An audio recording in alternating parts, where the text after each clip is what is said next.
Hey, what's going on everyone? It's Trick Arrows here. Welcome back to the channel for another video. On today's video, we're going to be talking about the first 3 episodes of HBO Max Peacemaker. So for those of you who may not be familiar with the Peacemaker character, he was introduced in the Suicide Squad by James Gunn. That was released in August of last year, and this is a continuation and a follow-up to that movie. So if we can try and get this video to 10 likes, that would be greatly appreciated. And if you have any thoughts about the series, please drop a comment in the comment section below. Subscribe to the channel for more DCEU content going forward. So basically, this show picks up 5 months after the events of the Suicide Squad film, with Task Force X going to Quarter Maltese to eliminate Project Starro.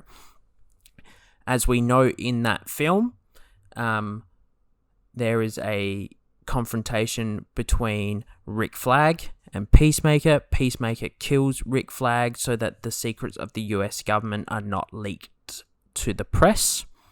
From there, Ratcatcher, sees Peacemaker, and then basically Ratcatcher is saved by Bloodsport, and Peacemaker gets shot in the throat. So the post-credit scene from Suicide Squad directly ties into this, with Peacemaker in a hospital bed.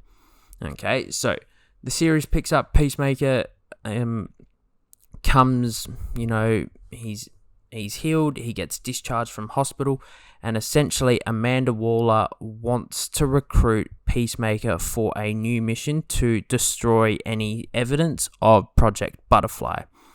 So from there, the team is put together, which consists of Myrn, Amelia Hardcourt, who we were introduced to in the Suicide Squad film, Jonna Cosmos, also introduced in that film, and Lanita Abayo, and she actually turns out to be Amanda Waller's daughter. So I think that Amanda Waller's daughter is going to be the audience's, lens into this show. She doesn't really want to be involved with, what her mother's been doing at Argus, and we kind of see the show through her perspective. Some of the things that happen in the show are quite ridiculous, but she's also experiencing that ridiculousness. So I think she's the most relatable character on the show. I think that John Cena does a fantastic job leading this show.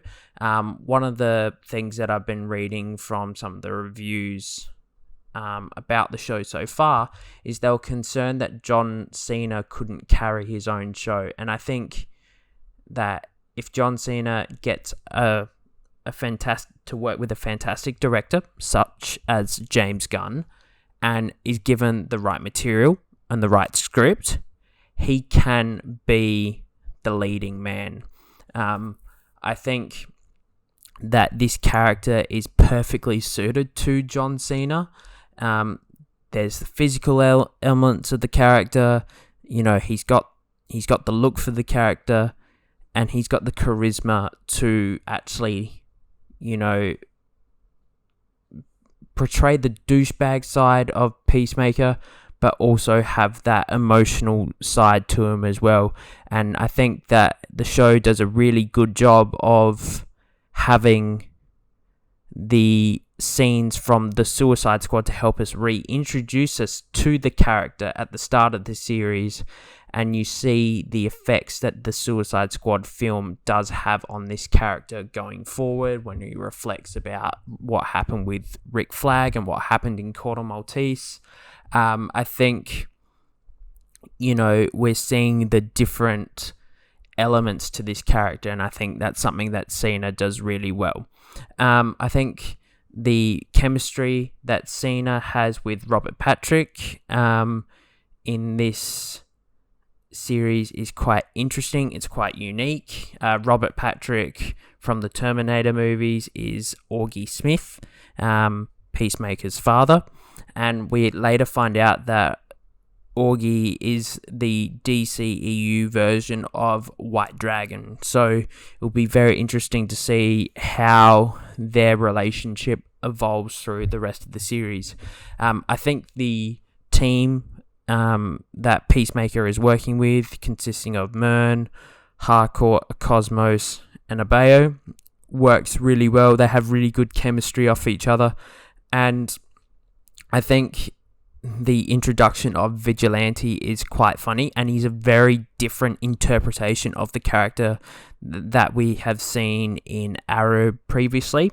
Arrow did something very different with that character that's not exactly faithful to the comic books with the whole Prometheus storyline, but that's a section for another video. So the first 3 episodes were dropped on HBO Max, and if I had a choice between watching this and the Book of Boba Fett, I'm certainly picking Peacemaker. From 3 episode sample size that we've got from each show, Peacemaker takes it hands down. And can I just say, the opening credits for the Peacemaker show are so funny. It's so ridiculous. It's so stupid that I love it. I'm not sure whether that I've just got a sick sense of humor, but it just works for me. Where they're all dancing around and doing